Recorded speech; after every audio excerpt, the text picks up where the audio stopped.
There's nothing like pulling into your own driveway after a long day of work, the smell of fresh cut lumber still clinging to your clothes, the satisfying ache in your arms from a day of honest labor.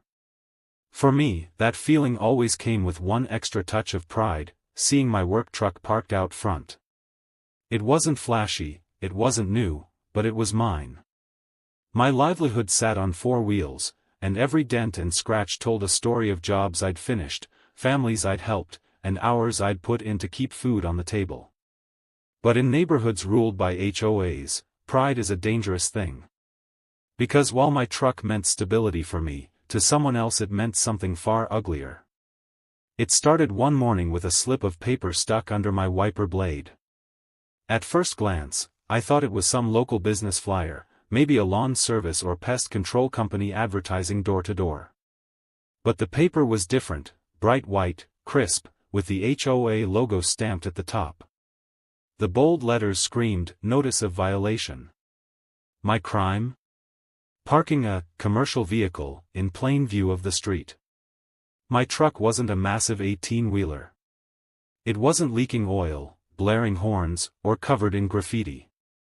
It was a standard-sized work truck, the kind used by hundreds of tradespeople every day. But apparently, in the eyes of my neighbor, let's call her Karen, it was an eyesore. She was the kind of woman who stared out her blinds more than she lived her life. You could feel her gaze the second you stepped outside, sharp and judgmental. And when she caught wind that the HOA rules could be twisted against me, she made it her mission. Day after day, the slips kept appearing. Each one wasn't just a notice, it carried a fine. $25 the first time, $50 the next, and then escalating with each violation. According to the HOA, every day my truck sat in my own driveway was another offense.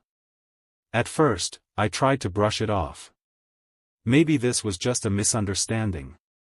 Maybe the HOA board didn't realize how much weight a vehicle like mine carried for my livelihood. But it quickly became clear that this wasn't just the HOA. This was Karen, pulling the strings behind the curtain.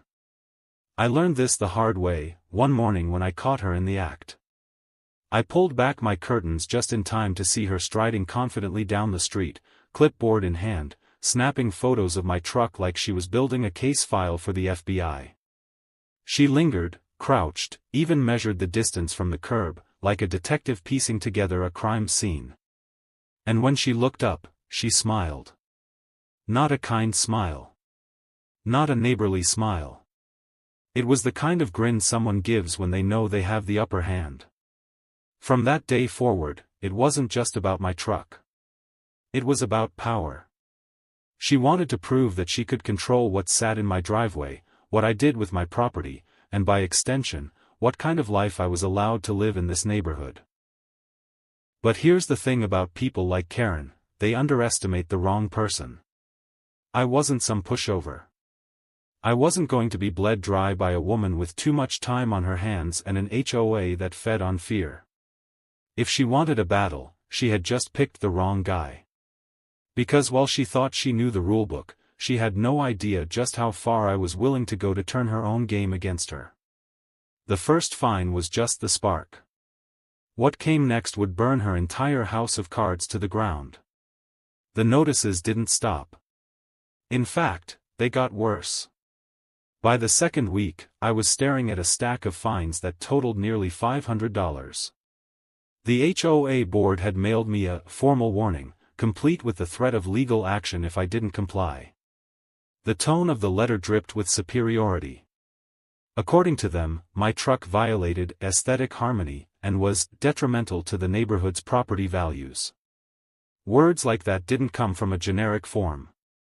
They came from someone who cared too much about appearances and too little about reality. Someone like Karen. And I knew she was behind it, because every morning, without fail, she would hover. She'd stand at her window with her mug of coffee, peeking through the blinds like a guard on patrol.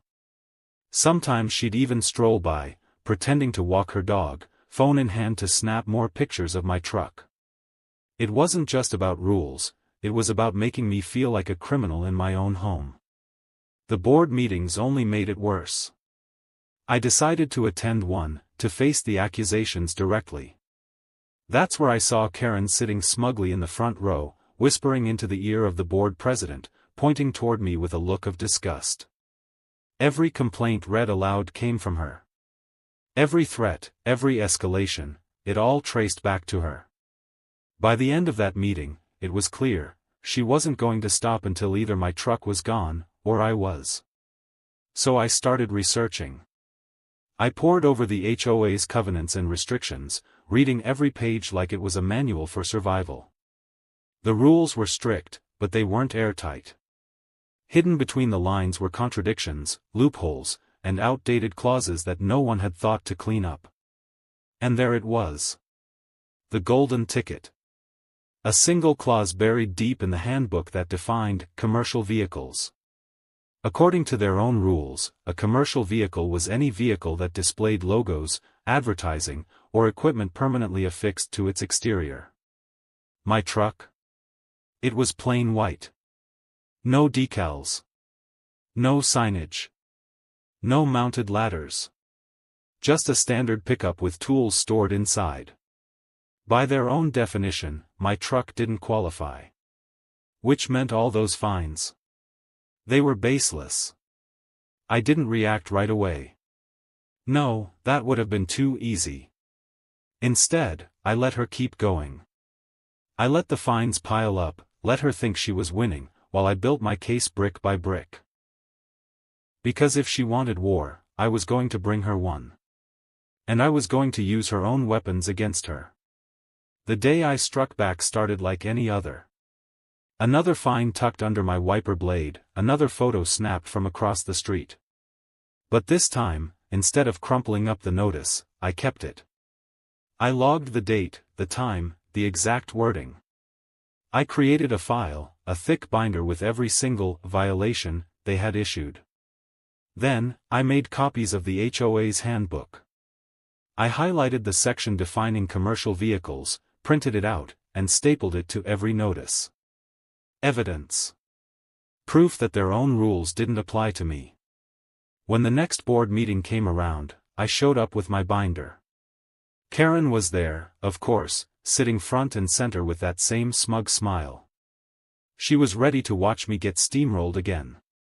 But this time, the script flipped. When they brought up my violations, I opened the binder, slid the highlighted rule across the table, and calmly explained how their definition didn't apply to my truck. Every fine they had issued was invalid. Every threat was baseless. And if they tried to pursue legal action, would countersue for harassment. The room went silent. Even the board members shifted uncomfortably in their seats. Because they knew I was right. They knew they'd overstepped. And worse, they knew it was Karen who had pushed them into it. The president tried to recover, mumbling something about aesthetic concerns, but the damage was done.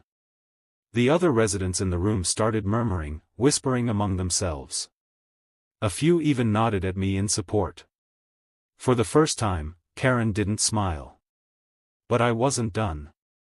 Because if she wanted to play games with the rulebook, I was going to show her just how dangerous that could be. Now that I knew the rules inside and out, I started watching Karen with the same intensity she had used on me. Her house was a fortress of perfection, but no fortress is flawless. And it didn't take long before I spotted her cracks. The first was her mailbox. According to HOA regulations, every mailbox had to be uniform, black, with a specific size and style. Karen's? It was painted a glossy white, with decorative gold numbers that stuck out like a sore thumb. Next was her fence. The handbook clearly stated fences could be no higher than 6 feet. Karen's back fence towered at least 8, looming over her neighbors like a wall. And then came the biggest violation of all, her driveway. The rules prohibited parking non-operational vehicles, but her husband's broken-down sports car had been sitting on blocks for months, collecting dust. Every single violation, photographed, logged, and time-stamped, just like she had done to me. When the next board meeting rolled around, I showed up early, binder in hand. This time, I wasn't on the defensive. I was on the attack. When the floor opened for community concerns, I calmly presented my evidence. Each violation, each photograph, each citation from the handbook. And I asked the board why these rules weren't being enforced. Why was one neighbor fined into the ground, while another was allowed to ignore the rules entirely? The murmurs turned into gasps. Eyes darted toward Karen. She tried to defend herself, tried to brush it off, but the evidence was undeniable. For the first time, she was on the other side of the rulebook.